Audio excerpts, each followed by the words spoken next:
Bonjour à tous.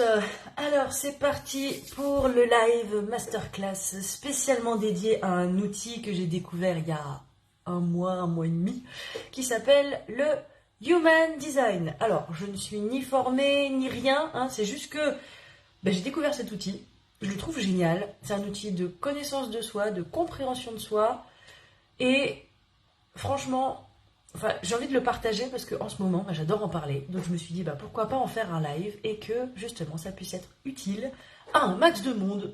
Voilà.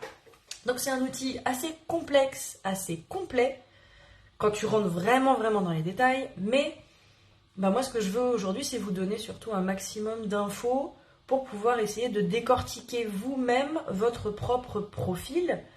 Sachant que bien sûr, il y a des gens qui sont certifiés, diplômés, professionnels là-dedans pour vraiment aller le plus loin possible pour avoir un maximum d'infos et tout. Donc voilà, moi je vais vous partager ce que j'ai appris et ce que j'ai compris à ce jour sur cet outil, ce que ça m'a apporté à moi et voilà, les pistes et les clés que ça peut apporter. Donc déjà, le Human Design, qu'est-ce que c'est que ce truc? C'est un outil qui est basé sur... ça se rapprocherait peut-être un petit peu de l'astrologie, donc après, ça dépend de l'ouverture de chacun, mais c'est un rapport très énergétique. Finalement, en fonction de notre jour de naissance, notre lieu de naissance et notre heure de naissance, ça donne vraiment des indications en fonction de l'espace. Dans quel état était l'espace à ce moment-là? Et ça détermine en tout cas certaines choses. Alors surtout, comme n'importe quel outil, le but n'est pas de s'enfermer dans une case, je le précise, mais simplement d'apporter des nouvelles clés de compréhension, des nouvelles pistes, et voilà, un nouvel angle de vue en tout cas. Donc attention à ne pas s'enfermer dans la moindre petite case. Alors je vous préviens, ça va durer quand même pas mal de temps. Je ne vais pas détailler énormément les profils, etc. Ça, je vais plutôt vous donner plein d'indications finalement sur comment vous allez pouvoir essayer de décortiquer un maximum ce qui s'appelle votre carte de Human Design, parce qu'on a chacun une charte et une carte personnelle, et c'est de vous donner les clés pour que vous puissiez décortiquer votre propre carte. Donc ça sert à rien que je rentre dans plein de détails, je vais vous donner des petits exemples, à partir de la mienne par exemple, mais voilà, moi ce que je vous conseille, c'est de prendre un papier et un crayon et de noter toutes les informations que je vais vous donner pour vous... Voilà. En fait, je vais vous donner la feuille de route pour essayer de décortiquer le truc le plus rapidement possible. Ça vous fera gagner quand même beaucoup de temps.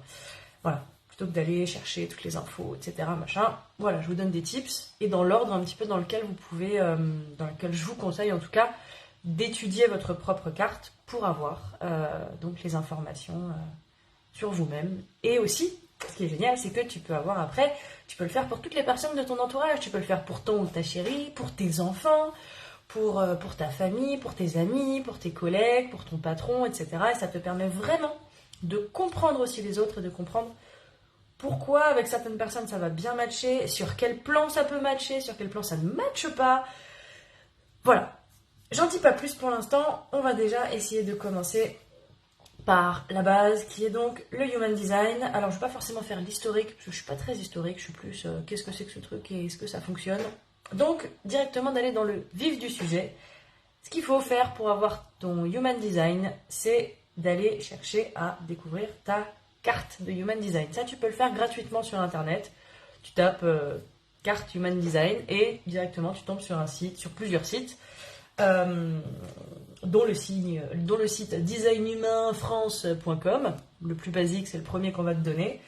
Et donc tu vas taper ton nom, ton prénom, ta date de naissance. Je récupère ma souris. Hop, voilà. Ton nom, ton prénom, ta date de naissance, ton lieu de naissance, ton heure de naissance. Alors attention à bien mettre la bonne heure de naissance parce qu'à quelques minutes près, il peut y avoir quand même quelques petits changements. Donc voilà, assurez-vous bien que l'heure de naissance soit la bonne. Et ensuite, ce qu'on trouve, c'est ça. Alors, je vais essayer de bouger le truc. Alors, est-ce qu'on voit? Est-ce qu'on va voir ce que ça donne? Tu arrives avec un truc comme ça, qui est donc... Alors, ça, c'est la mienne. Ma carte de design humain. Alors, ici, tu auras ton type. Il y a 5 types différents. Ensuite, il y aura ton profil. Donc, on va étudier ça. En tout premier, on va voir le type, le profil. La définition, on ne va pas rentrer là-dedans, mais l'autorité, la stratégie et le non-soi, c'est trois thématiques qui sont très, très, très, très importantes. Et après, on ira dans un petit peu comment comprendre cette partie-là, là, qui est très jolie, très colorée, pleine de chiffres et de symboles. Et qu'est-ce qu'on peut extraire, qu'est-ce qu'on peut tirer de tout ça. Donc, allons-y. Première chose. Alors, quand tu fais ta carte, on va te donner donc ton type. Ton type, c'est la grande thématique, c'est en lien avec ton aura, ton énergie, ce que tu émets, ce que tu reçois, ton mode de fonctionnement global. Et il y a 5 types. Il y a le type générateur, le type projecteur, le type manifesteur et le type réflecteur. Et le 5e, c'est un hybride, c'est le générateur-manifesteur. Voilà. Donc comme j'ai dit, je ne rentrerai pas dans les détails de ces profils-là. Ce que je vous invite à faire, c'est de faire votre propre carte.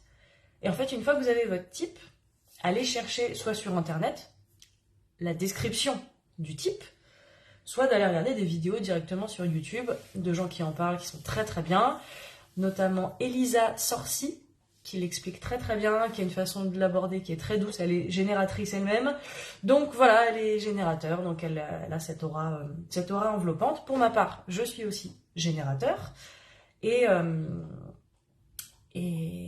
au niveau de la répartition dans la population, les générateurs, c'est 35% de la population, les générateurs manifesteurs également, 35% de la population, les projecteurs, c'est 20% de la population, les manifesteurs, c'est 9% de la population, et donc il nous reste les réflecteurs, et les réflecteurs, c'est donc 1% de la population, quelque chose comme ça.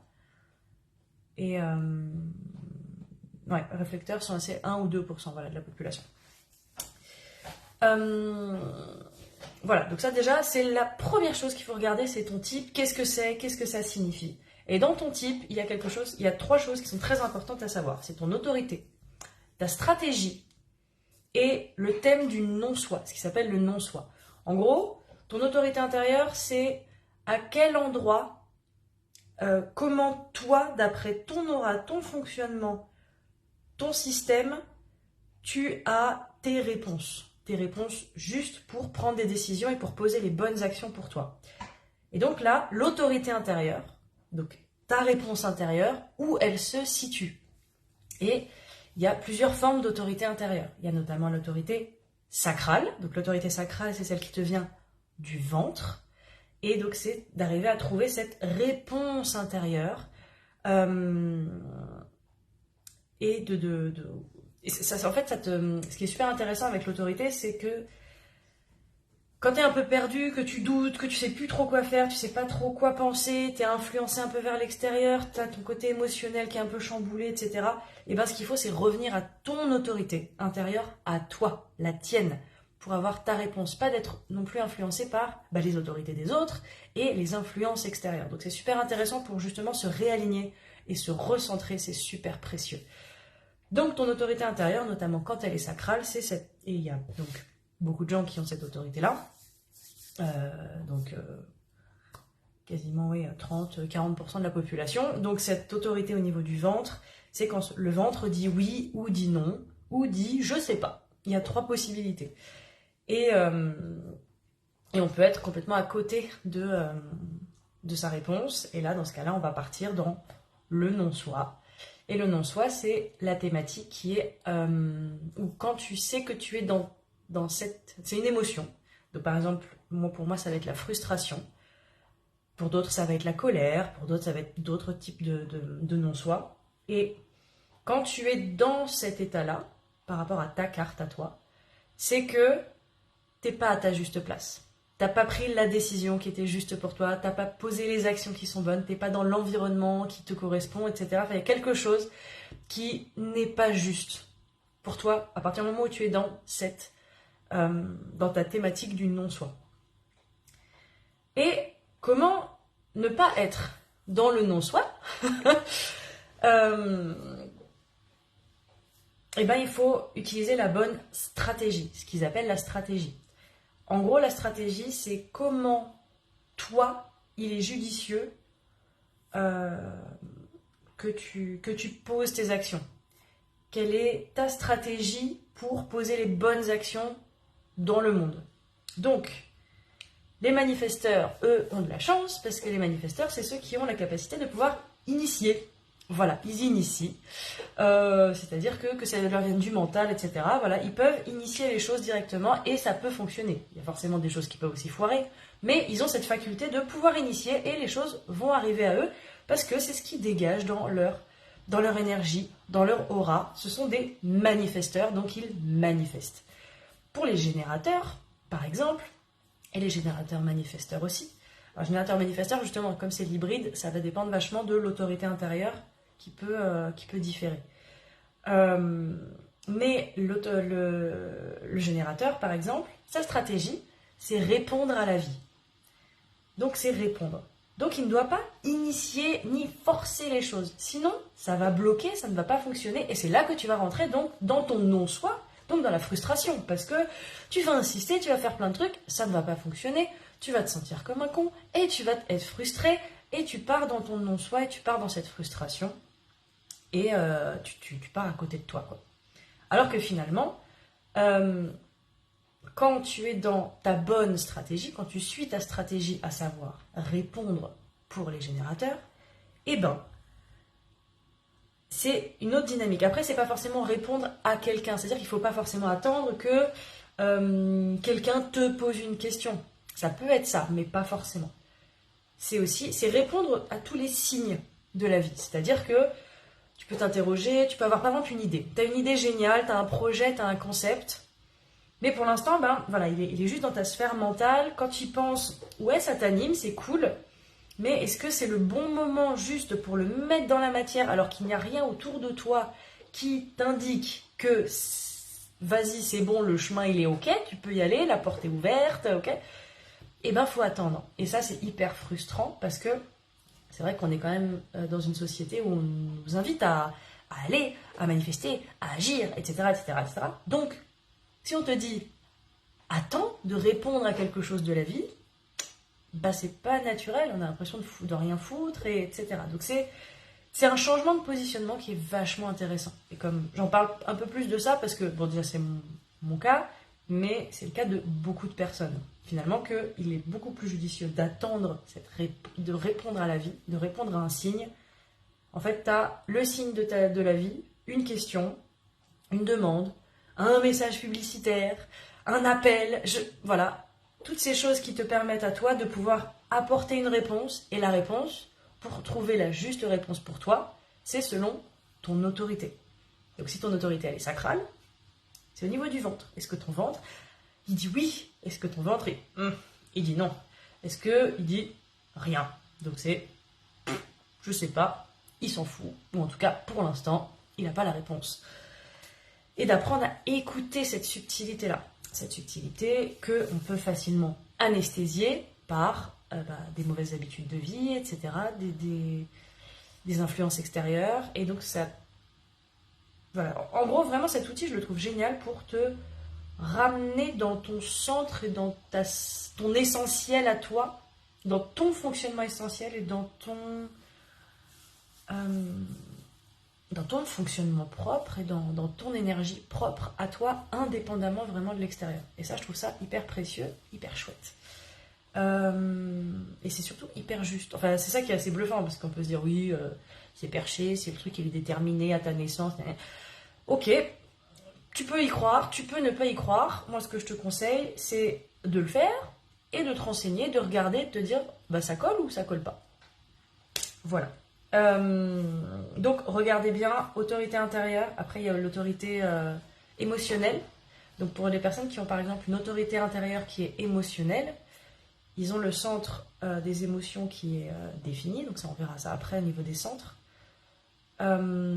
Et eux, en revanche, pour initier, pour prendre une décision et pour agir, ils doivent attendre un cycle émotionnel. C'est-à-dire que, par exemple, on va te proposer un voyage. Et bah t'es avec d'autres gens, etc. Et là, dans ce cas, ouais, carrément, ouais, bah t'es enjoué et tout, donc tu vas dire oui, parce que t'es dans ton émotion de joie et tu te dis, bah oui, là ça me fait kiffer, donc ouais, bien sûr, allez, on y va, on part dans ce voyage, quoi. Mais si ton autorité émotionnelle ne prend aucune décision sous le coup de l'émotion, voilà, en fait, c'est ça le truc.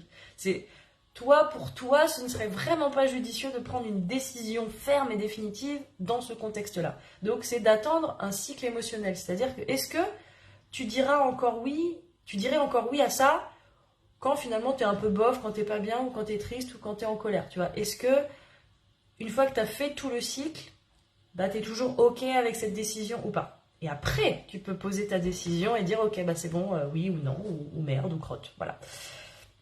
Donc voilà, il y a plusieurs stratégies, la stratégie auto-projetée aussi, enfin juste, voilà, il y a plein de trucs.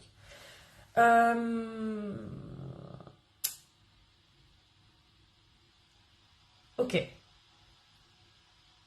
Donc ça, je vous invite à vraiment regarder ça et vraiment vous renseigner bien là-dessus, parce que c'est les thématiques principales. Maintenant, il y a un truc supplémentaire aussi qui est intéressant. En dessous du type, on te donne le profil. Le profil, tu as 2 numéros, entre 1 et 6. C'est toujours un duo de numéros. Et ce duo de numéros, en fait, ça te donne vraiment on va dire, des indications supplémentaires sur un peu tes expériences de vie et ton parcours de vie, comment il va être articulé.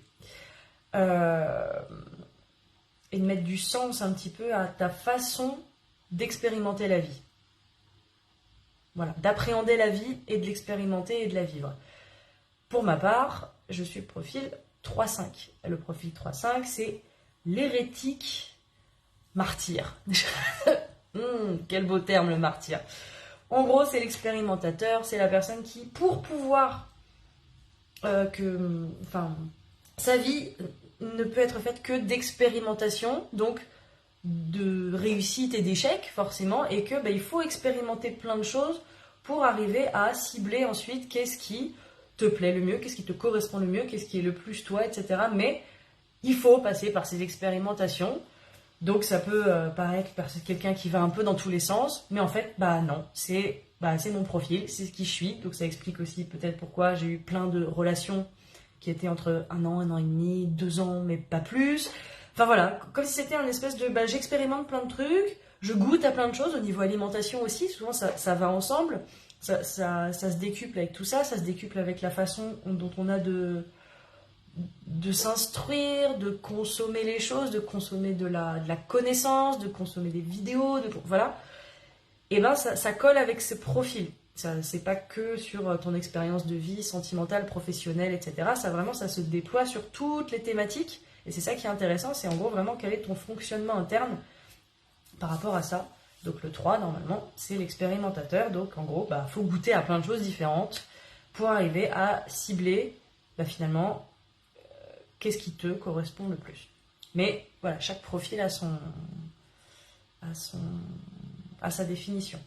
Donc voilà, pareil, ce que je vous invite à faire, là pour le coup, il y a des vidéos aussi qui sont très très bien sur YouTube directement, où tu tapes Human Design, profil, et tu mets les 2 numéros, et tu as des vidéos qui t'expliquent directement quel est ton profil et à quoi ça renvoie. Donc ça, vraiment, bien prendre toutes ces infos-là, tu prends des notes, t'hésites pas, et c'est parti mon kiki, quoi. Ensuite, dans les thématiques, on va te donner ta croix d'incarnation. Ta croix d'incarnation, déjà, c'est quand tu pousses le game un petit peu plus loin. Et là, j'ai eu très peu d'infos pour l'instant. Je pense que là, tu es obligé d'aller voir un professionnel pour avoir plus d'infos et aller un peu plus loin.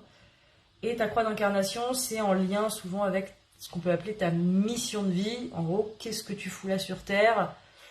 De façon, en gros, quelle est ta thématique globale ou quel est ton rôle sur Terre. Voilà, mais j'ai pas encore poussé le game à ce niveau-là. Maintenant, ce que je voulais qu'on voit ensemble, qui est très important, c'est le dessin, le schéma. Je le remontre pour ceux qui seraient arrivés en retard. Alors donc, le schéma, le petit dessin. On va essayer de bien avancer le truc. Voilà. Donc, il y a ce qu'on appelle des centres, les centres énergétiques. Il y en a 9. Le centre de la tête, le centre ajna, le centre de la gorge, le centre G, le centre du cœur égo, le centre du plexus solaire émotionnel, le centre sacral, le fameux bide qui doit vibrer, le centre racine et le centre splénique. Voilà, donc tous ces centres-là sont super importants et ont des rôles différents. On va faire une rapide définition des centres juste après. Et regardez bien aussi le fait qu'il y en a qui sont... Une petite dédicace à Lydia qui m'a dit il y en a qui sont allumés, il y en a qui sont éteints. Donc en gros, soit ils sont colorés, soit ils sont blancs. Et ça a une signification, ça a des significations très importantes. Il y a aussi des couleurs, des canaux. Les trucs, c'est rempli à moitié, c'est rempli pas du tout. Voilà, donc tous ces trucs-là, on va aller observer un petit peu qu'est-ce que c'est que ce truc. Donc je repose le téléphone. Et on va commencer par... Quelle technique. Quelle logistique. Spielberg. Hop là. Donc, les centres énergétiques. Donc, il y en a 9. Ils sont liés aux 7 chakras. Je vais dire 7 chakras capitaux. N'importe quoi. On est dimanche. Ça va le cul? Donc, pour pas vous dire de conneries, je reprends un petit peu les notes qu'il y a par rapport aux 9 centres. Donc, le centre de la tête, en gros, c'est celui qui est le centre des idées, de l'inspiration, mais aussi de la pression mentale. Parce qu'ils ont forcément tous leur talent et leur face cachée un peu chiante. Sinon, c'est pas drôle. Donc, les idées, les inspirations, la pression mentale sous forme de questionnement. En fait, c'est la partie de toi qui va s'interroger sur le monde, sur les grandes thématiques, etc. Mais c'est pas pour autant que ça va apporter de la réponse. C'est une ouverture de qu'est-ce que c'est, comment, voilà. Et ouais, si on va parler de ça quand même, je vous ai dit que les centres, ils étaient soit colorés, soit blancs. Quand ils sont colorés, ça veut dire qu'ils sont définis dans ta carte. Et alors moi, ils le sont d'une certaine façon, mais chez tout le monde, c'est complètement différent. Quand tu as un centre qui est coloré, ça veut dire qu'il est défini. Ça veut dire que il est, en gros, fixe. C'est-à-dire que ce centre-là à l'intérieur de toi et les compétences qu'il y a à l'intérieur de ce centre, chez toi, sont assez fixes. Donc, tu vas y avoir accès à ce centre-là et à ce fonctionnement-là, H24, 7 jours sur 7. Voilà, c'est un centre qui est activé tout le temps en toi, que tu peux utiliser. Quand il est blanc, il est non défini. Ça ne veut pas dire qu'il n'existe pas. Ça veut dire qu'il est soumis aux influences extérieures pour s'activer. Et donc, il n'est pas vraiment dépendant de l'extérieur, mais plus, il est en réceptivité de l'extérieur et il peut ensuite... comment dire, c'était quoi le terme ?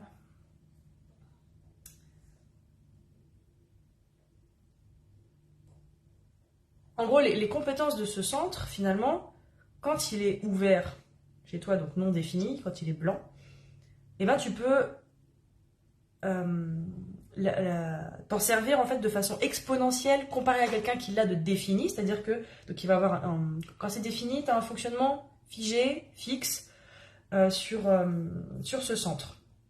Donc tu vas un peu toujours t'en servir de la même manière. Quand il est ouvert, vu que ça va dépendre de l'extérieur, eh ben, c'est un centre qui est plus ouvert, c'est-à-dire qu'il y a plus de possibilités. Tu peux t'en servir de plein de façons différentes et surtout, tu peux l'expanser beaucoup plus loin parce qu'il n'est pas défini, justement.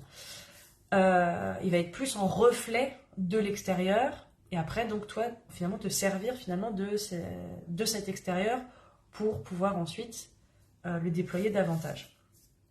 Par exemple, pour le centre de la tête. Le centre de la tête, quelqu'un qui serait donc défini, c'est quelqu'un qui va très facilement pouvoir poser des questions, etc. Mais voilà, ça va être assez fermé, assez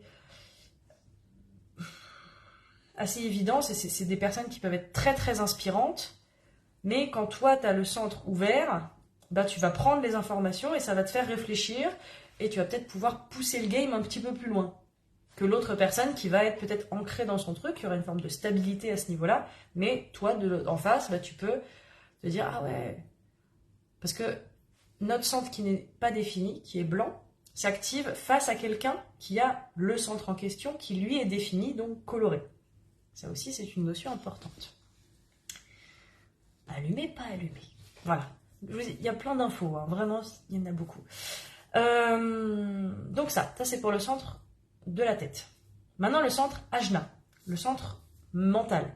Donc c'est le centre de la conceptualisation, en gros, qui organise et qui met en place les idées, les pensées, comment agir, c'est tout ce qui est organisation, finalement.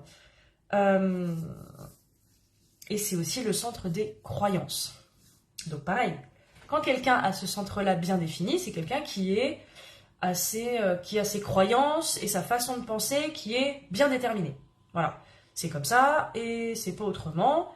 Et c'est ni bien ni mal, c'est que en fait toutes les cartes sont parfaites. C'est juste que il faut savoir les comprendre et s'en servir. Et que si dans ta conception, tu es censé avoir des croyances bien définies, etc., c'est que dans ta vie, ça va te servir. Alors que, à l'inverse, si tu as le centre ajna ouvert, c'est que tu es voué à être très ouvert d'esprit, très ouvert à ce qui va se passer à l'extérieur, pour accueillir des nouvelles croyances, pour changer tes croyances, pour les déplacer, les réharmoniser, etc., etc., etc. Voilà, c'est que ton profil, il va être là-dedans et que ça va être normal de remettre en question tes croyances, les croyances que tu as, de prendre des avis extérieurs, etc., de t'ouvrir au monde pour pouvoir te nourrir et expérimenter justement cette conceptualisation, l'organisation des idées, de tes pensées, etc., différemment. Voilà. Ensuite, nous avons le centre de la gorge. Bien évidemment, le centre de la gorge est en lien avec la communication, la manifestation et l'action. Parce que par ce canal-là, il y a tout qui passe. Forcément. Et pareil, quand quelqu'un a ce centre-là défini, donc coloré, je le dis plusieurs fois, ça va rentrer, donc quand ce centre est défini et donc coloré, au niveau de la gorge, c'est quelqu'un qui va être assez à l'aise avec la communication. Le mien, il est coloré, comme vous pouvez vous en douter, et surtout que la voix, donc le message que tu portes, la communication que tu portes, aura ta signature. C'est pas quelqu'un qui va s'adapter à la façon de parler de quelqu'un d'autre en absorbant un petit peu l'énergie globale, en s'adaptant aux autres, en se mettant sur la même fréquence que les autres. Non, ça c'est pour ceux qui ont le centre de la gorge ouvert, qui sont dans cette adaptation, qui vont être peut-être plus neutres ou plus, enfin voilà, vraiment adaptés à l'environnement qui est extérieur. Moi, dans ma façon de parler, ce sera la même que je sois dans un groupe où c'est calme ou dans un groupe où c'est le bordel. Enfin voilà, je serai la même. Voilà. Mon intonation de voix et tout ça, ce sera la même. Pour quelqu'un qui a la gorge ouverte, c'est pas pareil. Et donc, pour quelqu'un qui a la gorge blanche ouverte, il lui faut quelqu'un qui a la gorge définie, colorée, pour activer la sienne. Voilà. Ce qui va l'inspirer, lui donner aussi l'élan de pouvoir communiquer, transmettre des messages, etc. Donc ça aussi, c'est super intéressant d'aller regarder vos centres à vous, savoir s'ils sont colorés ou éteints, n'importe quoi, colorés ou blancs, et de comprendre pourquoi certaines compétences vont être activées dans certains contextes beaucoup plus facilement que dans d'autres contextes. Certaines choses, par exemple, seules, ça va être plus dur que avec du monde. Waouh! Ah là j'ai l'inspiration, là j'ai la motivation, voilà. Parce que c'est ce qui va venir activer le truc à l'intérieur de toi, comme si c'était l'extérieur qui venait appuyer sur les boutons, parce que tu croises les gens qui, eux, ont le centre défini, et bam, toi ça vient réveiller le tien, sauf que le tien il est ouvert, donc avec cette espèce d'infinité de possibilités, donc ça te donne même limite encore plus d'énergie. Mais voilà, à défaut, quand tu es seul, tu n'y as pas accès à cette partie-là de toi. Pas naturellement, pas facilement, pas aisément. Il faut que ce soit allumé. Et ça peut être au contact des autres, mais ça peut être simplement aussi en écoutant de la musique, ça peut être en regardant des vidéos, ça peut être de plein de façons différentes. Mais il faut un déclencheur énergétique qui vienne appuyer sur ton bouton. Voilà, en gros. Donc la gorge. Ensuite, nous avons le centre G. Donc, qui est le centre? En gros, c'est le centre G et le centre du cœur égaux. C'est comme si c'était le chakra du cœur qui était scindé en deux, en gros. Donc, le centre G, c'est le centre de l'identité, qui représente le soi, l'amour et la direction. En gros, c'est, quand il est défini, c'est je sais qui je suis, je sais ce que je vaux et je sais globalement où je vais, quoi. Voilà, je le sens, je suis assez à l'aise avec ça, je suis pas complètement nébuleux et perdu et ah au secours, qu'est-ce que je veux, qu'est-ce que machin, voilà. Alors que quelqu'un qui a le centre G non défini, ben en effet peut facilement remettre en question son identité, se poser très longtemps la question de mais putain qui je suis, j'arrive pas à trouver la réponse. Il le trouvera peut-être d'ailleurs jamais. Et donc va s'identifier, se nourrir de l'extérieur, mais justement va en apprendre aussi énormément sur comment définir finalement son identité. Donc voilà, c'est vraiment de façon complètement différente d'appréhender le monde et d'appréhender la vie et ta façon d'y réagir. Enfin, je trouve ça génial. Bref, donc le centre G. Ensuite, le cœur égo. Donc c'est le siège de l'ego et de la volonté. Donc voilà, on peut l'appeler le centre du petit ego, en gros le petit soi. L'influence de ce centre, normalement, va être amenée à décroître avec la vie. Plus tu ouvres ton cœur, en gros c'est cœur égo, en gros c'est l'un et l'autre qui font la balance à cet endroit-là. Et bah forcément, quand t'es enfant, t'as que le cœur, puis t'as l'ego qui arrive, qui prend un peu la place, et puis l'idée c'est essayer de remettre l'ego un peu à sa place de protecteur et pas de dirigeant, et que ce soit plus le cœur qui redirige un petit peu ta vie, tes élans, et cette spontanéité et cette fluidité de la vie. Voilà, en gros, la balance se situe à ce niveau-là. Maintenant, au niveau de... voilà, pareil, s'il est... alors, s'il est défini ou ouvert... alors pour le coup, ouais, pour un cœur égo défini ouvert, c'est quelqu'un qui va facilement savoir voilà, ce qu'il veut. Ce qu'il veut dans la vie, qui va peut-être avoir aussi plus de masques, forcément un ego peut-être un petit peu plus marqué, mais en même temps peut-être une ouverture du cœur aussi à laquelle lui va pouvoir accéder de lui-même plus facilement, alors que quand tu as le cœur égo ouvert, blanc, ben tu vas plus osciller, ça va plus être dépendant vraiment là pour le coup de l'extérieur. Ton ego va être alimenté par les avis extérieurs et sûrement les peurs extérieures. Et je suis moins rodée sur celui-là. Et que ton ouverture de cœur aussi, ben, ne va peut-être pas passer que par l'intérieur. Il va falloir aussi que ce soit en fonction des influences extérieures que tu vas avoir. Quand quelqu'un va avoir le cœur grand ouvert face à toi, et ben c'est là que ça va venir activer aussi l'ouverture de ton propre cœur. Voilà. Ensuite, nous avons l'équivalent du plexus solaire qui est divisé pareil en deux. Donc ça, c'est les deux triangles qui sont sur les extrémités. Nous avons donc sur notre gauche corporelle, sur la gauche, donc le plexus solaire, donc c'est le centre émotionnel. C'est l'endroit où s'expriment les émotions, les sentiments, la nervosité, et c'est aussi là que siègent les addictions. Voilà. Oui, après, chaque centre est en lien avec des éléments du corps humain, mais ça, je ne vous l'ai pas dit. Donc, le plexus solaire au niveau des émotions. Ceux qui ont, par exemple, une autorité émotionnelle. Donc, ceux qui doivent faire le cycle, comme je vous rappelle, le cycle, pour arriver à prendre une décision, ils doivent d'abord passer par toutes les émotions pour valider leur décision et pas ne prendre une décision que sur le coup d'une seule émotion. Qu'elle soit agréable ou désagréable, peu importe. Et donc, pour ceux qui ont cette autorité-là, ils ont forcément le centre émotionnel qui est défini.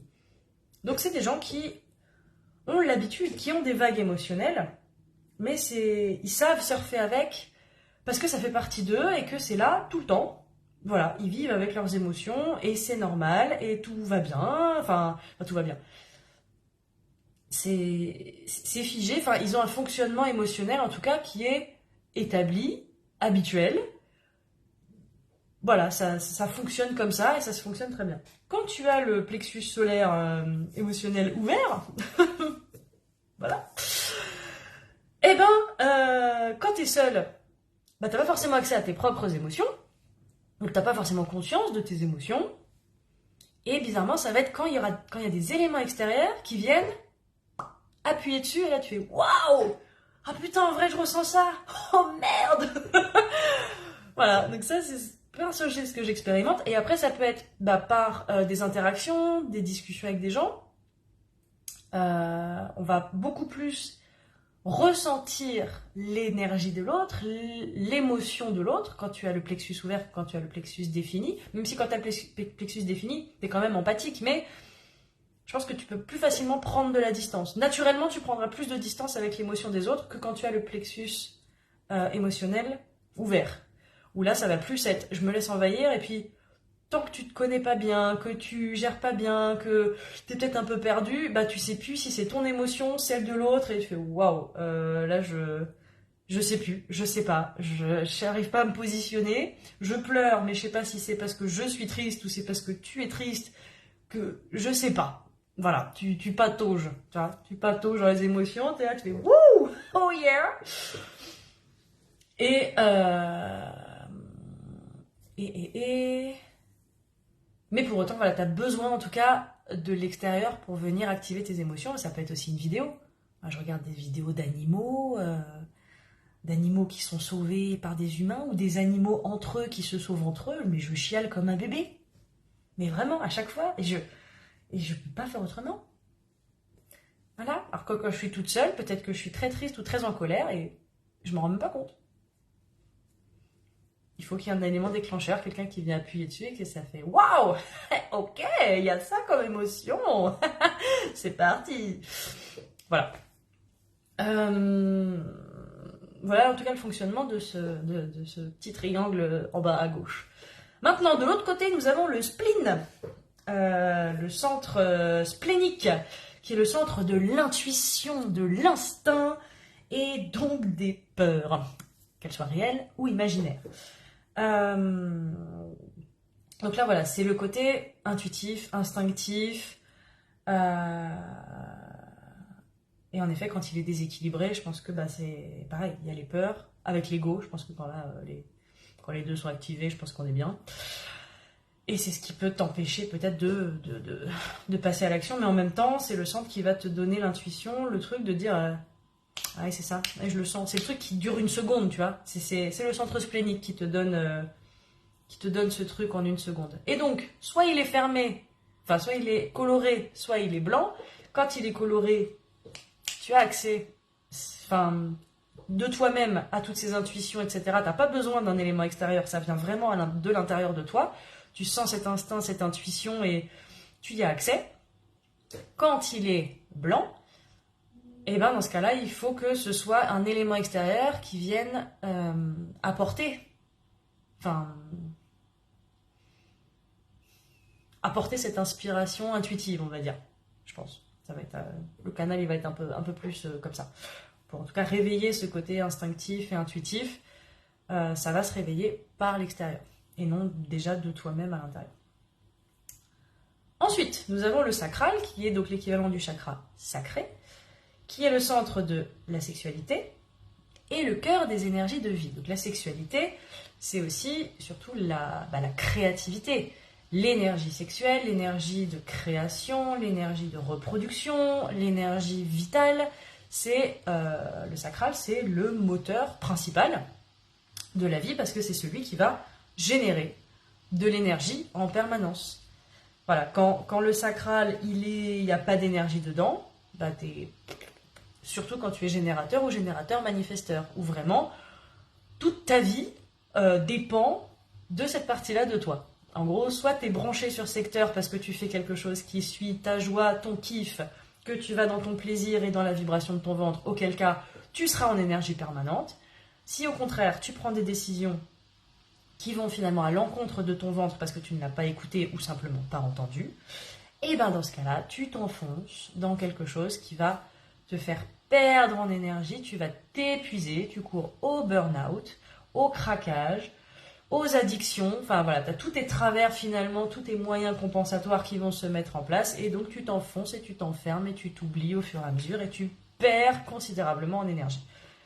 Et donc cette source de vie est super importante. Quand le sacral, il est coloré, toujours le même principe, quand il est coloré, tu as accès donc à cette partie-là de toi-même, à l'écoute de toi-même. Tu peux éveiller cette partie-là en toi, tu peux, par ta créativité, tes idées, voilà, tu peux générer de toi-même cette énergie en choisissant ce qui te fait plaisir. Quand il n'est pas coloré, et ben le sacral va se réveiller par l'extérieur. Toujours le même concept, par les influences extérieures, par l'absorption extérieure, mais donc peut-être que tu peux avoir énormément d'énergie d'un coup, plus qu'encore qu'un générateur, et a contrario, quand c'est pas généré par l'extérieur, tu auras facilement besoin de repos, de te recentrer sur toi, et tu seras cool, et c'est pas grave, et ce sera ok pour toi. Alors qu'un générateur, il a besoin que son générateur, quand il est activé H24, si tu ne te sers pas de cette énergie, elle se cristallise à l'intérieur de toi. Et elle se cristallise en bobo, ou alors t'emmène vers des comportements, des compulsions addictives, comme par exemple la nourriture, la clope, l'alcool, les jeux vidéo, la surconsommation de vidéos, parce que tu as une espèce d'énergie de « je peux pas ne rien faire là, parce qu'en fait j'ai une énergie permanente ». Les générateurs, ce sont les bosseurs de l'univers. Voilà, c'est ceux qui doivent... c'est naturel pour eux d'être dans une espèce d'action permanente, si tant est que ce soit des actions qui leur font plaisir et qui les font kiffer. Pas d'être dans des actions qui vont dans le non-soi et qui vont nourrir leur frustration. Attention, sinon là, on les perd les générateurs. Et là, c'est pas bon. C'est pas terrible. Ils s'éteignent. La lumière, elle est éteinte. Voilà. Et nous avons pour terminer le chakra racine. Pas le chakra racine, le centre racine, mais qui équivaut au chakra racine aussi, qui fournit le carburant de la vie. Donc ça, c'est le diesel, c'est la prise. Après, tu as le générateur en dessous, le sacré, mais avant, faut le branchement, faut le truc qui dit « Allez, c'est parti, je t'envoie l'énergie, je t'envoie l'impulse ». Et bien c'est ça, fournit le carburant de la vie à travers la pression et le stress. Les petits élans là, comme ça, paf, qui nous poussent tous deux à évoluer. C'est là que proviennent les réponses issues de nos expérimentations. Voilà, donc pareil, si c'est coloré, si ce n'est pas coloré, soit tu as accès à cette énergie, cet élan de vie de toi-même parce que tu arrives à te nourrir et te donner ces élans, soit ça dépend de l'extérieur. Et dans ce cas-là, tu as besoin d'éléments extérieurs pour venir t'apporter cette pression, cette impulsion de vie. Plutôt que pression, on va plus parler d'impulsion. Mais c'est aussi le centre du stress. Forcément, quand le chakra racine, en tout cas, il va pas très très bien, c'est la pression et le stress qui n'est pas géré, pas supporté, pas à bon escient, pas tourné dans la bonne direction. Voilà, donc ça, c'est pour les 9 centres. Donc ça, déjà, c'est super important de comprendre ces 9 centres. S'ils sont colorés, s'ils ne sont pas colorés. Maintenant, ce que vous pouvez remarquer dans le dessin, si vous faites votre carte, c'est qu'il y a des petits numéros à chaque fois dans tous les centres. Et les numéros, il y a deux choix. Soit ils sont entourés et colorés, soit ils sont en noir, soit ils sont en violet, ça dépend des sites et ça n'a aucune importance la couleur. Mais soit ils sont entourés et colorés, soit ils ne sont pas entourés du tout. Chaque numéro est le numéro complémentaire. Donc c'est comme si tu jouais au loto. Mais ce sont des portes. Et chaque numéro, chaque porte a une signification, a une thématique. Et ça, c'est là qu'on va commencer à rentrer dans les spécificités vraiment de ton profil et de toi. T'as tes thématiques à toi qui reviennent dans ta vie, qui ont un sens dans ta vie. Mais une personne qui va avoir par exemple la porte 56 colorée, qui correspond à je sais plus mais je l'ai noté quelque part, eh ben ça va pas s'exprimer de la même manière, ça n'aura pas le même impact sur ta vie à toi que sur la vie de quelqu'un d'autre. Pourquoi ? J'arrive. Hop.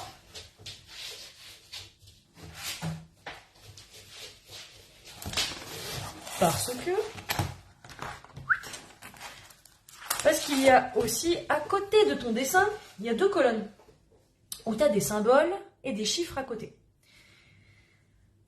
Tu as les mêmes symboles. À gauche et à droite, tu as les mêmes symboles. Et en fait, ça, ce sont les astres. Tu as le Soleil, la Lune, Mercure, tu as Neptune, tu as la Terre, tu as le nœud nord, le nœud sud. Enfin voilà, tu as plein de trucs comme ça. Et tu as les mêmes en miroir de chaque côté. Tu as un côté c'est noir et un côté c'est rouge. En gros, pour chaque astre correspond à une thématique de vie, notamment la Lune.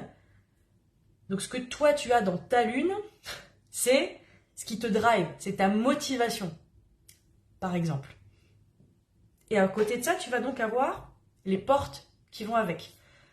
Moi, par exemple, pour le Soleil, j'ai la porte 3 dans le noir. Le noir, c'est le côté conscient.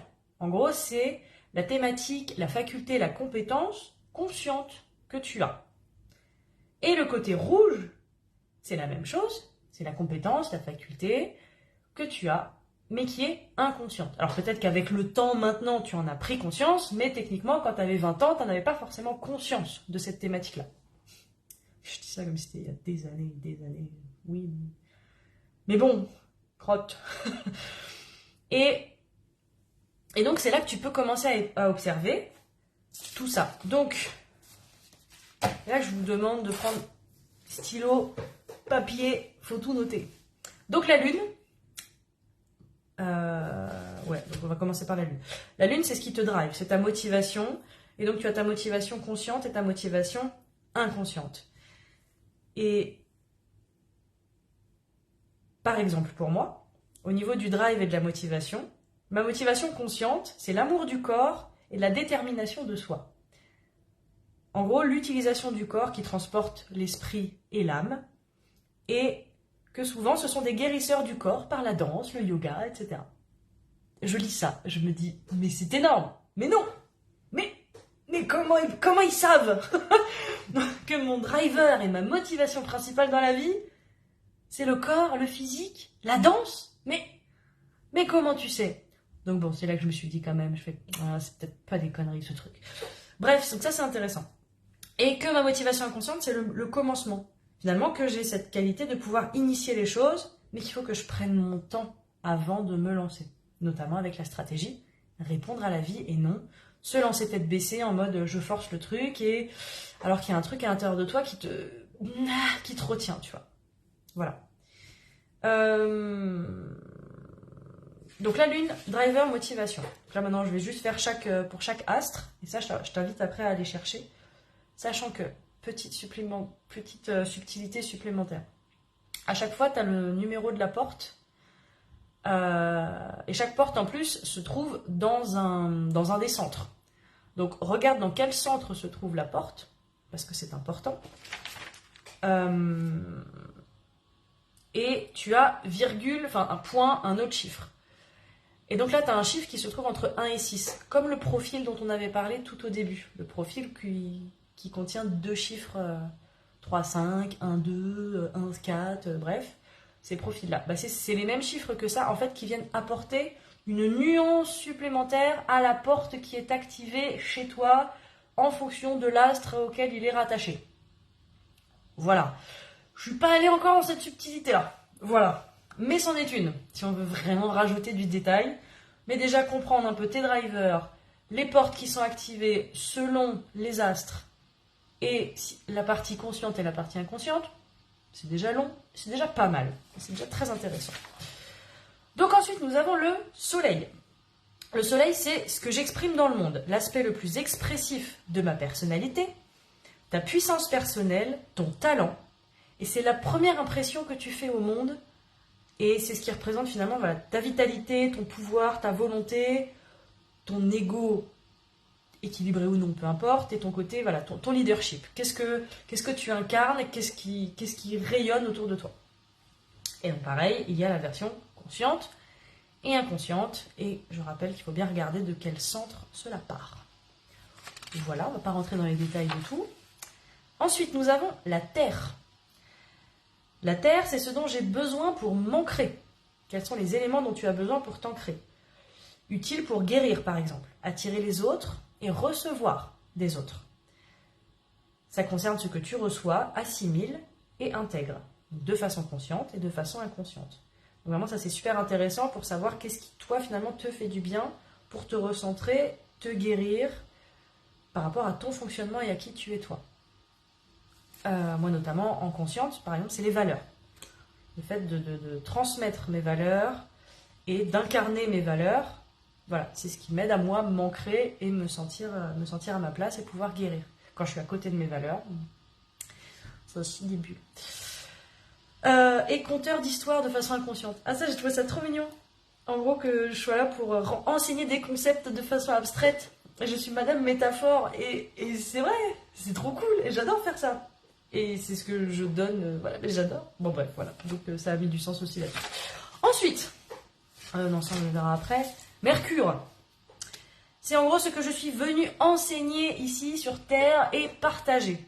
C'est l'aspect, voilà, ta conscience, ta communication, ta vie mentale, voilà, quelles sont les thématiques qui ressortent par rapport à ça. Donc de façon consciente et de façon inconsciente. Voilà. Je regarde si je le dis pour moi ou pas. Je me dis non, ça fait un peu, je me la raconte en plus, puisque là pour le coup, j'ai trouvé ça grave stylé. Je le dis pas. Vénus. Vénus, c'est ce que j'aime. Forcément. C'est ton système de valeurs et ce que tu aimes. L'art, l'esthétique, tes valeurs, tes relations. Voilà, quelles sont les thématiques, tes motivations dans cette thématique-là, de ce que tu aimes. Donc de façon consciente et inconsciente. Moi, je suis une battante. Le côté battant, il ressort... Ah oui, tes portes peuvent ressortir plusieurs fois sur plusieurs astres. En gros, ça peut être à la fois ton astre, enfin ton côté immature, que ton driver et ta motivation. Parce que ça va te demander quand même quelques challenges. Pas parce que tu as la porte qui est ouverte que forcément, c'est maîtriser, cuire les petits oiseaux et t'es un champion. Non. C'est juste que tu as cette porte qui est activée, donc tu as des choses à faire avec. Et démerde-toi avec ça. Voilà, amuse-toi bien. Longue vie. Donc voilà, moi le côté battant, il ressort partout tout le temps. Ouais. Organisation, ordre et battant. Bref, Mars, l'immaturité, justement, et on en parlait. L'immaturité, donc là c'est la planète Mars. Donc l'immaturité dans le sens, quelles sont finalement les thématiques qui sont tes opportunités de croissance, tes opportunités d'évoluer et de grandir. Toujours pareil, de façon consciente en noir, inconsciente en rouge. Tic-tac-touc, Jupiter. Jupiter, c'est ton expansion. L'expansion, ce qui est ta consécration, si tu respectes ta stratégie. Je répète, ta stratégie, c'est ta façon d'agir dans le monde en fonction de ce qui t'est demandé. Est-ce que c'est répondre? Est-ce que c'est initier? Est-ce que c'est attendre l'invitation, comme par exemple les projecteurs? Voilà, c'est des choses différentes. Si tu respectes ta stratégie et que tu vas dans les thématiques qui sont pour toi dans la faveur de ton expansion, ta vie elle déchire. Voilà. Moi c'est l'enthousiasme. De façon consciente, oui, là je le dis, j'ai envie. L'enthousiasme. Je me lance dans une nouvelle aventure sans forcément avoir l'expérience et la planification nécessaires. Voilà, qu'est-ce que j'ai fait là aujourd'hui? C'est exactement ça. Je n'ai aucune compétence en human design. J'ai tout fait moi-même en tricotant, en cherchant les infos. Mais je kiffe en parler. Je kiffe parler à tout le monde dire t'as fait ton profil human design? Tu connais human design? Et là, je me suis dit parle-en Tara, parce que en fait c'est cool et tu kiffes qu'il y ait personne qui te regarde ou qu'il y ait quelqu'un qui te regarde. On s'en fout. Moi ça me fait plaisir. Donc voilà. Et aussi, je reconnais le talent chez les autres. Et ça, c'est vrai. Ça, j'ai toujours eu cette faculté que quand quelqu'un me parle, quand je vois quelqu'un, je ressens le potentiel chez l'autre, quoi. Même si ça peut être un connard fini, je sens son potentiel de bonté. Ça c'est pernicieux dans les relations affectives. Parce que c'est ce côté, mais je sens le bon qui est en toi, mais si l'autre ne choisit pas de l'incarner, ça sert à rien, tu vois. Donc ça te fait sortir du bourreau, victime, sauveur et te dire je vois le potentiel en toi. Maintenant, libre à toi de vouloir exprimer ce potentiel Auquel cas, si tu sens que tu as besoin d'aide pour exprimer ce potentiel, il y a des gens comme moi et comme d'autres gens hyper qualifiés pour pouvoir t'aider à développer et exploiter ton putain de génialissime potentiel. Voilà. En collectif, par le corps, par la danse, par la méditation, par l'hypnose, par peu importe le moyen. Mais tu as peut-être besoin d'aide. D'ailleurs, regarde tes centres qui sont blancs et ça va peut-être te donner des indications sur là, les endroits où finalement tu as besoin peut-être d'un apport extérieur, d'une aide extérieure pour venir aller expanser de ouf cette partie-là en toi qui peut justement rayonner, briller et exploser sa mère.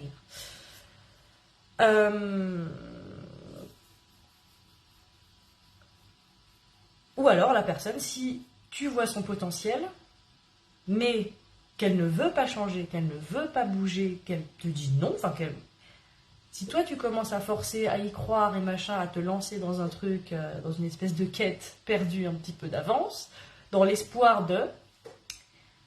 Eh ben c'est là que tu fais fausse route, parce que tu t'oublies complètement et tu te dis oui mais je suis sûre que ça va changer dans le temps. Non, non.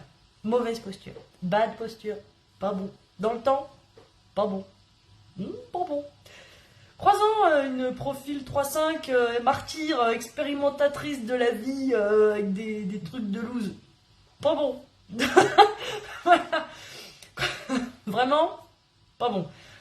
Donc moi l'avantage c'est que voilà, à 34 ans, je me dis putain j'ai vécu quand même beaucoup de vie en une déjà, donc c'est plutôt cool. Voilà. Donc Jupiter, ça c'était Jupiter. Maintenant nous avons Saturne. Saturne ça représente ton challenge. Ton challenge de vie, quels sont les... Ben ouais, il y a le battant qui revient. Voilà. Ton challenge de vie.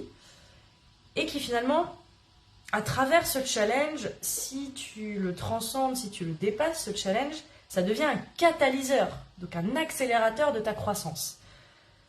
Qu'est-ce qu'ils disent ? Si je ne suis pas alignée, Saturne essaie de me remettre dans le droit chemin. Oui, voilà, de toute façon, quand tu te décales un peu de ton chemin, bah, tu as ton fameux challenge relou qui revient dans ta vie pour te remettre sur ton chemin. C'est genre, non, tu reviens sur ton chemin. Donc, est-ce qu'il y a des thématiques comme ça qui reviennent souvent dans ta vie et tu sens que c'est les petites claques de la vie qui font « Ah, reviens là, remets-toi sur ton chemin, t'étais parti, encore ». Voilà, ben, c'est Saturne. Elle est choupinette, Saturne, elle aime bien. Salut Bertrand. Tic-tac-touc. Ils disent, vers 28 ans, c'est ta première grande leçon. Ben, j'avoue, ça a été pile à 28 piges. Waouh. Ça te montre donc tes limitations, ta modération, ta discipline, ta concentration et tes souffrances. Voilà, sympa. C'est le petit sujet qu'on aime bien. Entre 2 tasses de thé et 3 petits gâteaux. Alors, ensuite, nous avons Uranus. Uranus, c'est le catalyseur inattendu. Donc, l'accélérateur de ta vie, de ta croissance qui débarque comme ça. Tu fais waouh! Ça concerne l'ensemble de ta génération. Pas que ta gueule. Voilà. C'est un catalyseur, quelque chose qui va t'arriver, qui t'aligne avec les autres pour des transitions et des évolutions profondes, mais qui influence aussi l'extérieur de toi, pas que toi. Parce que on ne pense pas qu'à sa gueule non plus. Nous sommes énergie, nous sommes qu'un, nous sommes tous ensemble, donc on s'influence les uns les autres. Ok ? On donne, on reçoit, on kiffe. Pareil, tu as la version consciente et inconsciente, et des fois, tu as la même porte en consciente et en inconsciente. Des fois, non. Ça dépend des profils, peu importe. Donc, quand tu l'as dans les deux, tu te dis c'est vraiment la thématique pas mal, tu vois. Ensuite, nous avons Neptune. Neptune, c'est ton travail spirituel. C'est là où tu as peut-être une vérité à révéler. Moi, c'est quoi ? Ah oui, le battant. Ah oui, bah là, voilà. Là, j'ai le battant en conscient et en inconscient. C'est mon travail spirituel. Mais je suis pas une Maasai non plus. Qu'est-ce que... J'ai pas compris. Si, bah si. Là, ce que je vis, si, bah si, je suis con. Bien sûr que si. Là, je suis en train de me... Je dois être une guerrière. Bah si. Merci. Sans tout défoncer, mais je peux me battre un peu contre mes propres démons. Ouais, c'est ça. Me battre aussi un peu contre les autres. Hein. Parce que on me fait bien chier en ce moment. Apprendre à dire non. Tu sais, apprendre à dire non et à jouer un peu à accepter d'être la méchante. Tu vois, de poser ton cadre, tes limites et d'accepter d'être la méchante. Alors qu'en face, on va dire ouais, mais on peut faire ça. Ouais, mais ou on va te faire culpabiliser. Et de te positionner clairement et de rester dans ta position en sachant que l'autre, il peut mal te percevoir, il peut être vexé, c'est pas très confortable du tout pour moi, je suis pas bien du tout là-dedans. Mais j'apprends. J'apprends à me dire, Tara, c'est quoi le plus important? On revient au centre. Tara, c'est quoi le plus important? Là, par rapport à... Est-ce que tu suis ta joie? Est-ce que si tu continuais tel truc, machin, telle façon de faire, tirer à côté de toi ou tirer à l'intérieur de toi? Enfin, voilà. Donc, c'est pas forcément évident, mais ça peut être très salvateur et je pense que je ne suis pas la seule à avoir ce challenge de vie, notamment, à avoir. Savoir se positionner, savoir simplement dire non, mais sans se battre non plus, quoi. Sans avoir besoin de se battre. Pas besoin de sortir les armes. Des fois, oui, mais pas souvent, quoi. Enfin, j'espère. On verra. Pluton. Pluton, c'est le renouveau, la renaissance. Peut-être un challenge qui a besoin d'être dépassé de manière unifiée. De manière unifiée. Régénération, compulsion, renouveau. Et là, c'est plus dans l'inconscient. Moi, ce sera l'expression de soi. Ouais. Bah oui. Bah ouais, bah oui. Donc voilà. Nous avons aussi un autre sujet très important, qui est le nœud nord et le nœud sud. Alors, le nœud sud, c'est en gros le thème de ta vie avant 40 ans. Et après, le nœud nord, c'est le thème de ta vie après 40 ans. C'est assez intéressant aussi de regarder ça. En gros, c'est là d'où tu viens, tes inspirations et tes apprentissages avant 40 ans. Et l'autre côté, c'est là où tu vas. C'est finalement ce que tu es censé vivre et expérimenter après 40 ans. Si en tout cas tu as fait le taf en amont pour rester sur ton chemin sans que Saturne ait besoin de te mettre des tartes de... Remets-toi sur ton putain de chemin. Saturne ou Neptune, je sais plus laquelle te met des tartes pour te remettre sur ton chemin. Si vous m'avez écouté. Non, c'est pas Neptune, c'est Saturne. Oui, Saturne. Paf! Saturne, c'est la petite claque. Voilà, voilà. Maintenant, là, le truc, c'est que je vous ai pas donné les symboles. Les symboles, tu peux les trouver... Bah, après, tu les trouves assez facilement quand même. Tu regardes les planètes, tu tapes planète Human Design et tu auras les symboles qui vont à côté de chaque astre. Donc voilà, nous avons tout ça. Ça fait déjà un petit moment là que je suis en direct. Je sais pas combien de temps, c'est pas marqué. C'est pas grave, je papote. Ah, ça fait 1 heure déjà. Très bien. Donc, on a vu les centres. On a vu le côté défini, non défini. On a vu le type. On a vu le profil avec les 2 chiffres. On a vu l'autorité qui est importante. Ta stratégie qui est primordiale. La thème de non-soi pour repérer quand tu es à côté de tes pompes et que tu as Saturne qui va te mettre une grosse tarte pour te dire « Ah, reviens !» Voilà. La croix d'incarnation, on rentre pas là-dedans parce que c'est un peu plus poussé. Il n'y a pas tant d'informations que ça sur Internet. Donc tous les centres, les portes, chaque porte avec sa thématique. Donc là, pareil, pour avoir les informations, il y a un site qui est vraiment topissime qui s'appelle timetowakeup.net. Donc timetowakeup.net. Et sur ce site-là, tu as vraiment les 9 centres qui sont expliqués, tous les types, les 64 portes, parce qu'il y en a beaucoup des portes. Donc comme je rappelle, les portes, c'est chaque chiffre qui sont dans les centres. Et que les portes, quand elles sont colorées, c'est des portes qui sont ouvertes pour toi, que tu peux utiliser, que tu utilises dans ta vie. Et pour faire la transition, qui dit porte, dit ça ouvre sur quelque chose qui est en face. Hein, quand tu ouvres une porte, en général, c'est pas le vide intersidéral, il y a une autre pièce en face de toi. Et quand tu regardes ton dessin, il y a, comme j'ai dit, des petits tuyaux, des petits canaux entre les centres. Hop, je vous le remontre. Allez, c'est parti, on repromène. Alors, donc nous avons des petits tuyaux, des petits canaux comme ça qui partent d'une porte qui est colorée. Et des fois, ça s'arrête en plein milieu, parce que la porte d'en face, eh ben, elle n'est pas colorée. Oh la vilaine. Mais des fois, alors là, forcément, c'est tout petit chez moi, c'est des tout petits canaux. Là, j'ai 2 portes, la 8 et la 1, pouf, elles vont ensemble. Celle-là aussi, la 30, tu vois, tu as le tuyau qui est complet. J'ai la 50 et la 27, paf, et là, c'est OK. Et ben ça s'appelle des canaux. Ils ne sont pas fichés au niveau du terme. Ça fait un canal, et ben ce sont des canaux. Et les canaux, et ben pareil, ils ont des significations. Et ça, c'est trop cool. Et ça, c'est top, parce que limite, les canaux sont encore plus importants que juste les portes. Donc pareil, pour aller voir la signification des canaux que toi, tu peux avoir. Alors déjà, des canaux, en fait, la faculté qu'ont ces canaux, c'est qu'ils vont relier ensemble 2 centres. C'est-à-dire que les centres vont pouvoir communiquer entre eux.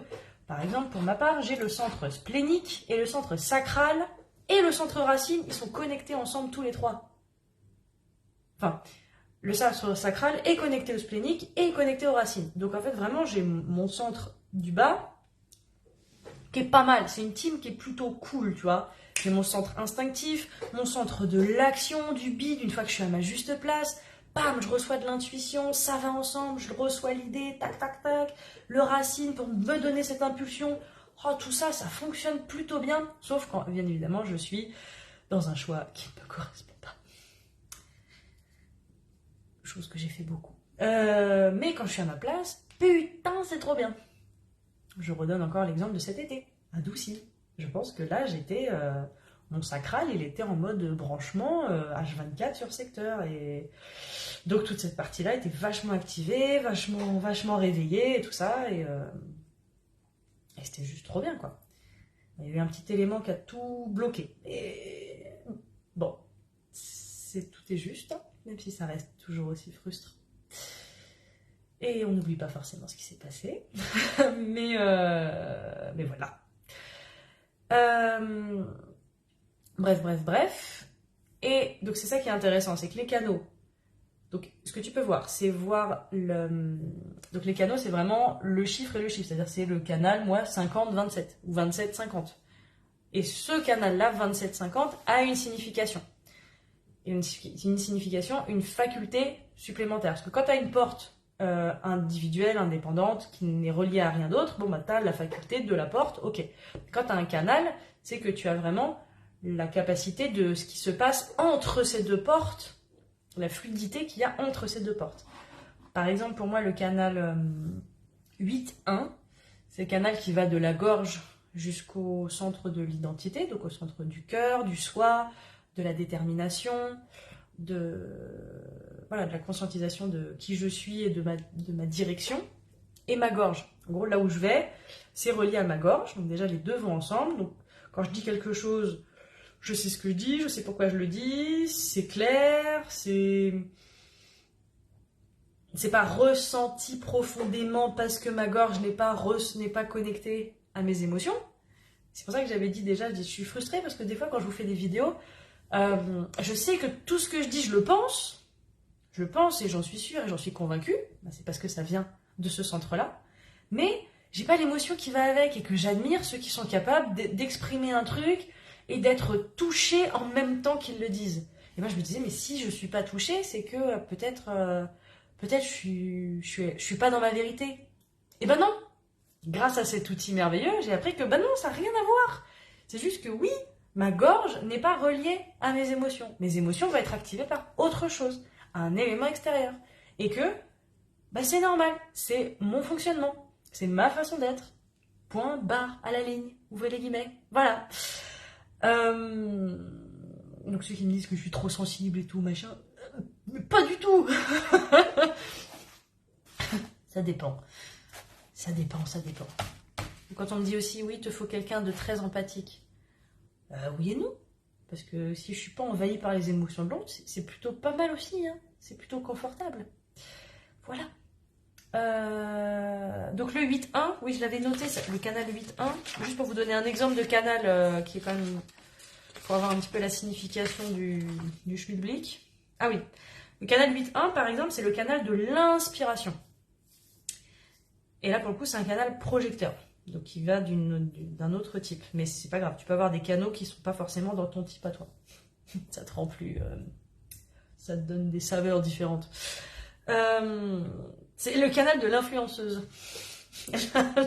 L'instagrammeur, influenceur. Mais bon, pas dans le sens réseaux sociaux, paillettes, je me la raconte. Après, pourquoi pas? Il y a le côté, finalement, on peut reprocher ceux qui font des trucs très beaux, paillettes, too much et tout, mais finalement, est-ce que c'est pas une façon simplement de sublimer ce que tu veux dire, l'impact que tu veux avoir sur le monde, en fait, d'en faire trop, entre guillemets, d'en faire des tonnes. Ben oui, mais pour être remarqué, il faut peut-être en faire trop pour être remarqué, critiqué, admiré. Il faut oser partir dans certains extrêmes. Certains extrêmes. Après parler, la porte 1, par exemple. La porte 1, c'est la porte, c'est un artiste qui vit pour et par son art. Et là, je me suis dit, ah, tiens, cool. Et c'est vrai, ça. Porte 8 permet de faire la promotion et de montrer son art. Donc ce canal de l'inspiration, me permet à moi d'exprimer mon art. C'est ce qui me permet de pouvoir à la fois et le montrer et l'exprimer et l'assumer et de le sublimer, de le vivre, de le ressentir, parce que pour moi, c'est mon art, c'est ma vie. Comme une fois j'ai dit, si tu m'enlèves la dent, c'est comme si tu m'enlevais un poumon, quoi. Enfin, c'est pas possible, c'est pas possible. Pour moi, c'est inconcevable.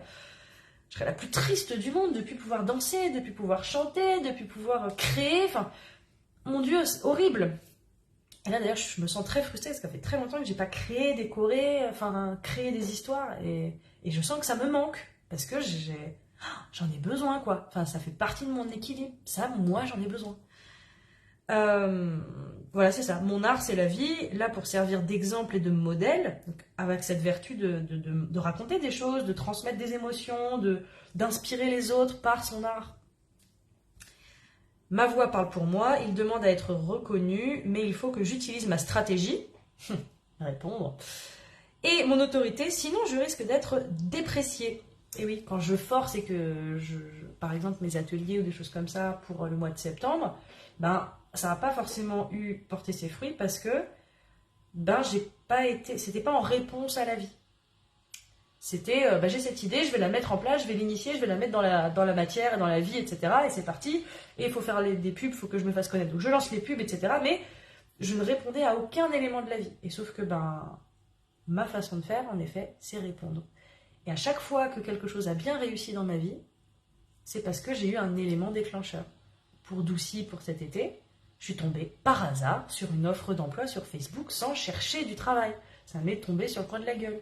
Pour faire les tournages M6, j'étais en train de faire un cours de cabaret en pleine montagne et je reçois un SMS d'M6. J'ai rien cherché. Les mariages, je mets une annonce qui est là depuis 15 ans sur Superprof et on vient régulièrement me demander des cours. J'ai pas besoin de forcer ou de chercher.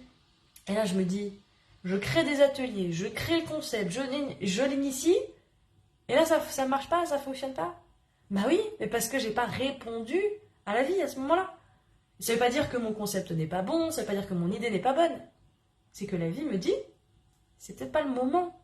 Et là, je sens que j'insiste encore, mais je ne sais pas trop quoi foutre. Parce qu'en même temps, être dans le rien, j'ai rien. Donc, c'est très inconfortable. Mais est-ce que c'est pas forcément plus juste?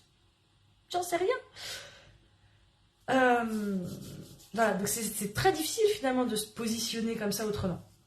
Mais c'est ce qui t'invite à faire, c'est que si tu suis ta stratégie, ça va vraiment sublimer toutes tes compétences, toutes tes facultés, tout ton profil. Tu vas être vraiment... Ta vie sera beaucoup plus fluide. Tu seras à ta place, ce sera beaucoup plus fluide. Tu auras cette énergie, tu auras cette lumière, tu auras cette joie de vivre. Rien que d'en parler, je suis waouh, ok, c'est cool. Putain, mais c'est dur. Putain, c'est chaud. Mais ça met du sens. Ça met grave du sens. Moi, d'avoir vu ça, le canal de l'inspiration, en gros, l'art et montrer mon art. Ah ouais, ok. Bah, c'est là-dedans. C'est dans un dessin, là, comme ça, fait grâce aux astres, au soleil, et machin. Ok. Et que ma motivation principale dans la vie, c'est le corps, la danse. Ok, c'est écrit. Ok, bon. C'est peut-être pas de la merde alors, parce que c'est ce que j'expérimente. Donc voilà, regardez les canaux, c'est super important. Et la définition des canaux, pareil, tu l'as sur le fameux site timetowakeup.net.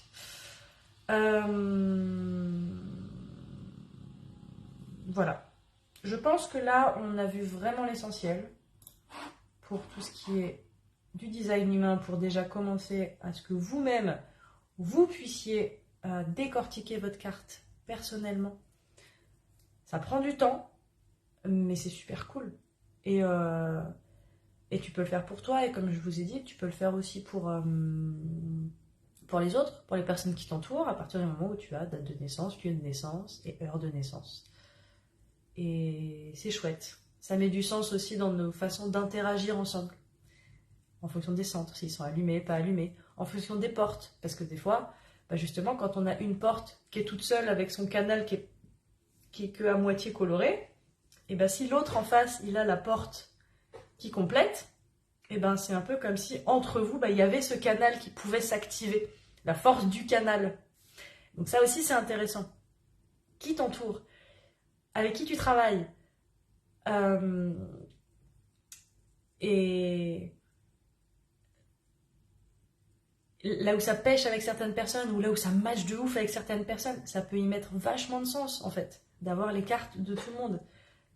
Et c'est super génial. C'est trop génial. Vu que c'est basé sur ce côté très énergétique. Donc c'est chouette. Voilà. Est-ce que je rajoute des trucs? Non. Je pense qu'on est bien. En ce dimanche. Je vais vous faire des énormes bisous. J'espère en tout cas que ce live vous aura plu, vous aura permis d'avoir des infos. Si jamais vous vous posez des questions, n'hésitez pas à poser des questions en commentaire. Je préfère que ce soit en commentaire plutôt qu'en message privé, surtout si c'est des commentaires, des questions qui peuvent servir à d'autres. Donc soyez cool, faites en sorte que ça puisse servir à d'autres. Et n'hésitez pas à mettre en commentaire votre profil, votre type à vous, si vous êtes générateur, manifesteur, réflecteur, projecteur ou générateur, manifesteur. Ça me fera plaisir de le savoir. Et voilà. Et donc je rappelle que tout le mois de novembre, je propose un appel gratuit où je réponds à une de vos questions. Donc gratuitement, pendant 45 minutes, on fait un petit tirage de cartes. Finalement, je me dis qu'on peut faire soit un tirage de cartes, soit étudier votre carte à vous. On peut aller étudier un petit peu ça pour essayer d'aller dans cette compréhension de vous et tout ça. Donc, c'est une possibilité aussi. Moi, ce que je veux, c'est que vous ressortiez de cet appel avec des clés, des pistes sur vous qui vous permettent d'avoir un nouvel angle de vue et de vous dire « Ah ouais, il y a ça. Ah, je peux faire ça. Ah oui, mais il y a ce comportement-là. » Et vraiment d'apporter une clarté.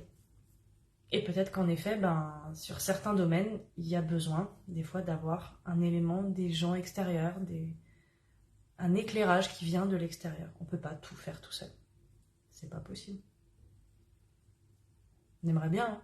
Même si toutes les réponses sont en nous, on a toutes les réponses en soi pour tout, mais peut-être des fois pour activer les choses, pour clarifier les choses, pour être sûr de soi, pour enclencher vraiment le changement, pour savoir comment procéder, sur toutes ces thématiques-là, peut-être qu'un petit coup de pouce, un petit coup de main, ça peut faire grave du bien. Donc pour ça, je peux servir.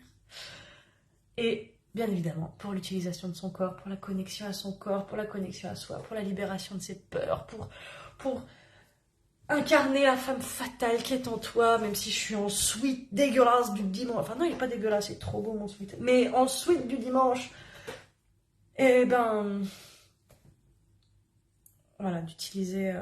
d'utiliser ta communication, mais toute ta communication, ta posture, la façon de te tenir, la façon de regarder le monde, la façon de prendre ta place, la façon de te positionner. Donc il y a tous ces ateliers que je propose, l'atelier parents-enfants, le 18 novembre pour avoir ce lien, cette connexion, ce moment de complicité avec ton enfant à travers de la danse, du mime, etc. Plein de jeux comme ça ensemble, ça peut être juste trop chouette, trop beau de se regarder droit dans les yeux. Votre enfant, c'est votre miroir. Émotionnellement, ça peut être que hyper intense. L'atelier du 18 novembre aussi, l'après-midi, pour les femmes, pour la féminité, on va s'éclater. On va prévoir de s'habiller en mode sexy, on va faire des défilés, on va jouer les meufs, on va faire des trucs en one-to-one, on va faire des trucs tout ensemble, sororité à fond. Enfin voilà, ça va être juste trop chouette, on va faire plein d'exercices, plein de jeux, Voilà, moi le mot jeu, il compte énormément parce que pour moi, je prends tout comme un jeu. Mais on apprend beaucoup par le jeu. Regardez les enfants, quel est le meilleur moyen d'apprendre? Par la danse, par le jeu, par l'art. Ça rentre beaucoup plus facilement, ça s'intègre aussi beaucoup plus facilement. Et aussi, oui, surtout, les soirées soul dating, le 7 et le 14 novembre, qui recommencent. Ça a super bien marché au mois d'octobre, je suis trop contente. Donc j'ai hâte que ça reprenne là mardi. Donc, mardi 7 et mardi 14 novembre, et les 2 soirées soul dating spéciales célibataires pour se rencontrer par le langage du corps. On ferme sa gueule, même si vous avez parlé à un moment donné, mais c'est pas le vecteur principal pour rencontrer l'autre, pour ressentir l'autre et utiliser cette partie intuitive et instinctive en vous. Chez moi, comme j'ai dit, elle est colorée, donc qu'elle soit colorée ou pas chez vous, je vais venir la réveiller, cette partie intuitive et instinctive de vous et ce côté mouvement, Ah, moi je suis là pour ça, quoi. Je suis là pour aller réveiller cette partie-là en vous. Et les journées en immersion sur Paris, qui déchireront leur race, franchement. Ah, j'ai trop envie qu'on soit trop nombreux et que ce soit trop cool. Donc les journées en immersion où d'abord on va déjeuner ensemble, on va se faire un petit brunch vers 11h. On fait bien connaissance, on check ensemble un petit peu, là, on planifie la journée, qu'est-ce qu'on fait, qu'est-ce qu'on se lance comme défi, qui fait quoi, comment, etc. On met ça en place, on s'ambiance entre nous en même temps, parce que comme une bande de potes qui prévoit une journée de ouf où on va faire les fous et on va délirer, quoi.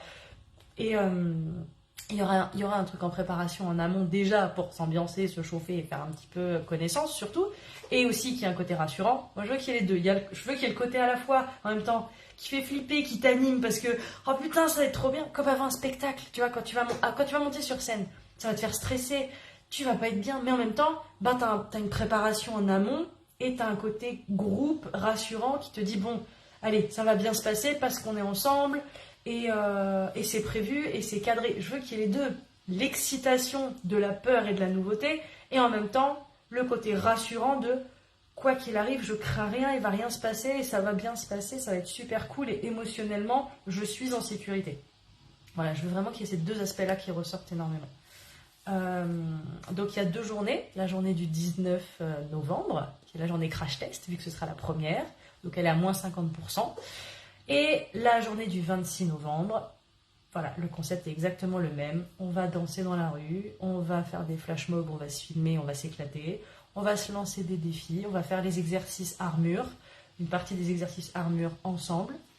Alors on va voir, parce que en effet le temps n'est pas terrible, et on s'adapte en fait. Enfin, il n'y a rien qui est figé en mode on est à tel endroit, etc. On va trouver... soit on sera dans un endroit abrité, ou alors on sera en extérieur, tout court, à l'air libre, et puis c'est tout, et de toute façon on n'est pas en sucre, et tout va bien se passer. Voilà, qu'on se laisse cette liberté-là, et de s'adapter, d'être dans ce flot de la vie, enfin, faut que ce soit vivant, faut que ce soit en fonction de la réalité, et la vie est tellement bien faite. Je suis persuadée d'une chose, c'est que on va croiser exactement les bonnes personnes. Vu que tout est énergie, on attire à nous ce qu'on est. Si à ce moment-là, on est dans la joie, on est dans le délire, on est dans le kiff de ce qu'on fait, alors qu'on est dans la peur et qu'on est dans je saute dans l'inconnu, je saute dans les nouvelles opportunités, je vais dans la nouveauté, c'est exactement ce qu'on va recevoir en miroir en fait. Donc forcément, qu'on va rencontrer des super personnes qui vont peut-être nous demander qu'est-ce qu'on fait là, qu'est-ce qui se passe, qui vont peut-être vouloir faire les trucs avec nous, il peut se passer une infinité de choses, mais je suis persuadée que nous déjà, on va kiffer, mais à un point incommensurable, et qu'en plus derrière, on va faire kiffer d'autres gens, on va inspirer d'autres gens, et que ça fasse une espèce de réaction en chaîne, un peu comme les ondes, tu vois, hop, pouf, on est la petite goutte qui tombe, et ça va faire... Voilà, moi je veux que ça fasse ça. Cet effet-là. Et plus on va le faire, plus on sera nombreux à le faire, plus ça fera... Voilà, voilà. Donc c'est ça l'idée. Donc franchement, si tu veux participer, ou si tu connais quelqu'un qui serait chaud pour participer, alors oui, ça va faire peur, c'est normal que ça va faire peur, mais c'est juste parce que c'est de l'inconnu. Et justement, moi je me dis, traverser des peurs sans me sentir un minimum sécurisé, ben c'est dur. Et ben là, tu te sentiras un maximum sécurisé parce que tu seras pas seul et on sera plusieurs à traverser la même peur. Les mêmes peurs. Et ça vaut au moins 1 an de thérapie, quoi. Il n'y a que l'action, le fait de passer à l'action et d'oser faire quelque chose que tu n'as jamais fait, qui te donne un élan intérieur de dire waouh, je suis capable de faire ça en fait. C'est pas que mental, tu prouves à ton corps, à ton être, à tes émotions que tu es capable de faire des trucs de ouf. Mais ouais, alors peut-être que oui, pour le prix d'une séance de thérapie, tu as l'équivalent d'1 an. Je trouve que franchement ça vaut le coup. Le rapport qualité-prix est pas mal. Bon, j'ai terminé. Je te fais des gros bisous. Passez un bon dimanche. Bon replay à toutes les personnes qui vont regarder ce live. J'espère que ça vous aura donné plein de pistes. Et surtout, mettez-moi bien en commentaire quel est votre profil. Et que si vous voulez votre appel gratuit pour qu'on décortique votre profil ou que je vous fasse un petit tirage de cartes, eh ben, ce sera avec plaisir. Contactez-moi, n'hésitez pas. Voilà, au plaisir. Je vous fais des gros bisous. Merde, j'avais ma souris pour mon téléphone. Oui, Tara. Bisous.